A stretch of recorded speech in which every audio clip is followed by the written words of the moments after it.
ഡൽഹിയിലെ അധികാര സ്ഥാപനത്തിൽ ഏതേത് പാർട്ടികൾ ഏതേത് പതാക ഉയർത്തിക്കൊണ്ടുവന്നാലും ഇന്നത്തെയും എന്നത്തെയും സുൽത്താനുൽ ഹിന്ദാര ഖാജ മൊയ്നുദ്ദീൻ ചിശ്തി അൽ അജ്മീരി, ആ അജ്മീർ ഖാജ തങ്ങളെ പിടിച്ച പതാകയാ പ്രിയമുള്ളവരെ നമ്മുടെ കയ്യിലുള്ളത്. അതാണ് അഹ്ലുസുന്നത്തി വൽ ജമാഅത്തിന്റെ അജയ്യമായ പതാക എന്ന് പറയുന്നത്.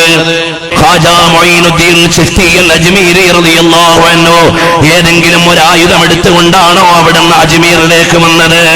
ഖാജ മൊയ്നുദ്ദീനിനെ പത്തർ സജബ് സദാ ഹയ്യ അലസ് സ്വലാത്തി ഹയ്യ അലൽ ഫലാഹ്, അനാസാഗറിന്റെ തീരത്ത് വന്ന് നിന്നുകൊണ്ട് 40 അംഗങ്ങളുടെ കൂടെ നിൽക്കുന്ന ഖാജ തങ്ങളെ ഇല്ലായ്മ ചെയ്യാൻ പൃഥ്വിരാജന്റെ സൈന്യം വരുമ്പോ ഖാജ തങ്ങൾ അവിടുന്ന് പരിചയമെടുത്തില്ല, അവിടുന്ന് തിരിച്ചൊരായുധ പ്രയോഗത്തിനൊരുങ്ങിയില്ല, കൂടെയുള്ളവരോട് പട്ടാള ചിട്ടയിൽ യുദ്ധത്തിനൊരുങ്ങാൻ പറഞ്ഞില്ല. മഹാനവറുകൾ അവിടെ നിൽക്കുകയാ. ആയുധം കൊണ്ടുവന്ന സൈന്യം ചോദിക്കുകയാണ്, അല്ല ഇവരെ എന്താ നമ്മൾ ചെയ്യേണ്ടത്? ഇവരുടെ കയ്യിൽ ആയുധങ്ങളില്ലല്ലോ, ഇവരുടെ കയ്യിൽ ഏതെങ്കിലും പ്രതിരോധത്തിന്റെ രീതികളില്ലല്ലോ, അതുകൊണ്ട് ആയുധം താഴെ വെച്ചിട്ട് അവരോട് പോയെന്ന് ചോദിക്കാം, എന്തിനാണ് ഇവിടെ വന്നത് എന്ന്.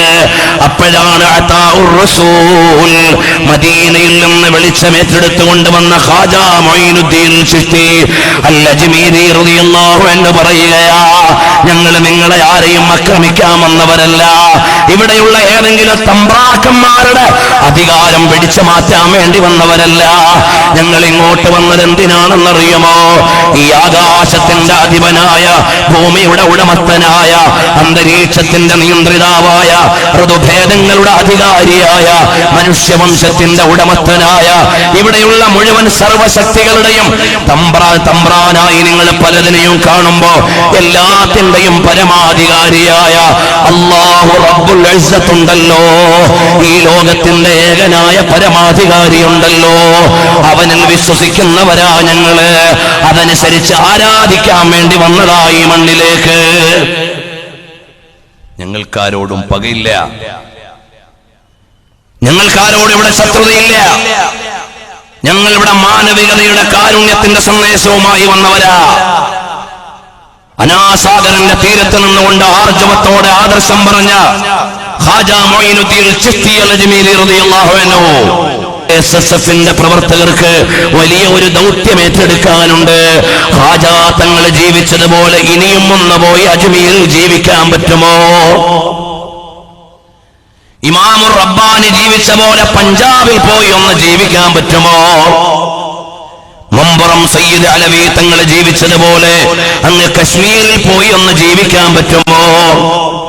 മഹാന്മാരായ നമ്മുടെ ഔലിയാക്കൾ താജുൽ ഉലമാ തങ്ങൾ ജീവിച്ചതുപോലെ ഇന്ത്യയുടെ ബീഹാറിന്റെയും വെസ്റ്റ് ബംഗാളിന്റെയും ജാർഖണ്ഡിന്റെയും ഉത്തരാഖണ്ഡിന്റെയും പീഡനങ്ങളുടെ കഥകൾ മാത്രം കേട്ടുകൊണ്ടിരിക്കുന്ന വിപ്ലവ ഭൂമികളുടെ ഉള്ളിലേക്ക് നമ്മളൊരു ആയുധവും എടുക്കേണ്ടതില്ല, തെരുവിൽ ഒരു കവാത്തം നടത്തേണ്ടതില്ല, ഇസ്ലാം വിരോധിച്ച ഒരു സമരമാർഗവും എടുക്കേണ്ടതില്ല, പെൺപടയ അങ്ങാടിയിലേക്ക് കൊണ്ടുവരേണ്ടതില്ല, കക്ഷി രാഷ്ട്രീയത്തിന്റെ വടംവലികളിൽ ഇടം പിടിക്കേണ്ടതില്ല, ഇവിടെയുള്ള ഏതെങ്കിലും വിധ്വംസക ശക്തികളുടെ കൂടെ വരേണ്ടതില്ല, ഏതെങ്കിലും ഭരണ സംവിധാനങ്ങൾക്കെതിരെ തിരിയേണ്ടതില്ല. നമ്മുടെ മഹാന്മാരായ മുൻഗാമികൾ ജീവിച്ച പോലെ ജീവിക്കാൻ കഴിയുന്നവരുണ്ടോ എന്നാണ് ചോദിക്കുന്നത്.